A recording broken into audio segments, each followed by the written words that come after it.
আজকের রান্নার প্রধান উপকরণ হচ্ছে রাজমা, যার মধ্যে প্রোটিনের মাত্রাটা অত্যন্ত বেশি। সেই রাজমা রান্না করার জন্য প্রথমেই সারা রাত আগে ভিজতে দিয়ে দিন রাজমাটাকে। তারপরেতে এখানে 250 গ্রাম টক দই ফেটিয়ে নিয়ে তাতে মশলার মধ্যে অ্যাড করে দেওয়া হচ্ছে 1 টিস্পুন হলুদ গুঁড়ো, 1 টিস্পুন জিরে গুঁড়ো, 1 টিস্পুন ধনে গুঁড়ো।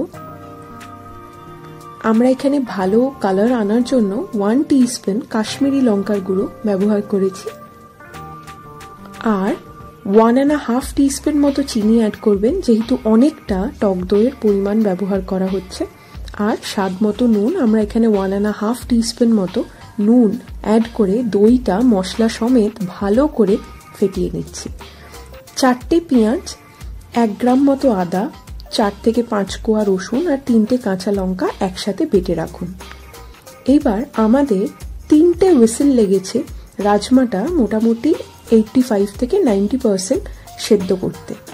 অ্যাড করে দেবেন 1/4 টিস্পুন হলুদ গুঁড়ো আর 1/2 টিস্পুন মতো নুন। তারপর কড়াইতে 3 to 4 টিস্পুন সর্ষের তেলে ফোড়ন দিয়ে দিন 2টো তেজপাতা আর 1/4 টিস্পুন গোটা জিরে, 3টে ছোট এলাচ আর সামান্য দারচিনি। ফোড়ন থেকে যখন সুন্দর গন্ধ বেরিয়ে আসবে, পেঁয়াজ আদা রসুন যেটা বেটে রেখেছিলেন সেটা অ্যাড করে কষিয়ে নিন যতক্ষণে না কাঁচা গন্ধটা চলে যাচ্ছে। তারপর গ্যাসের ফ্লেম একদম লো করে দিয়ে দই অ্যাড করে ততক্ষণ কষিয়ে নিতে হবে যতক্ষণে না অয়েল রিলিজ করছে। এভাবে যখন দেখবেন উপরে তেলটা ভেসে এসছে, তখন রাজমা যেটা 85% সেদ্ধ হয়েই গেছে সেটা অ্যাড করে লিড কভার করে মোটামুটি 10 মিনিট রান্নাটা হতে দিন।